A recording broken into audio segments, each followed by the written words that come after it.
आमच्या ऑफिसमध्ये आज आमचे प्रोग्रामिंग हेड स्वप्नील सर यांचा बर्थडे होता. बर्थडे म्हणलं की एकदम भारी असतं.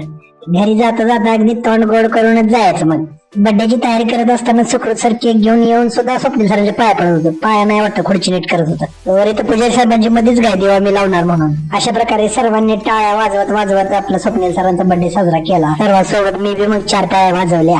आता केक खायचा म्हटलं तेवढं तरी काम केलं पाहिजे. इथं भट साहेबांचा बर्थडे का स्वप्नील साहेबांचं हेच कळत नव्हतं, कारण उदबत्ती जायच्या आधीच भट साहेबांनी आपली केक चारायला सुरुवात केलेली.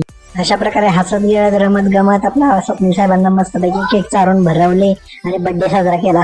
मी आपला राहिलेला केक बाजूला वाढला, कारण यांच्या भरवण्याच्या नादात आपल्याला खायला राहते की नाही काय माहित म्हणले.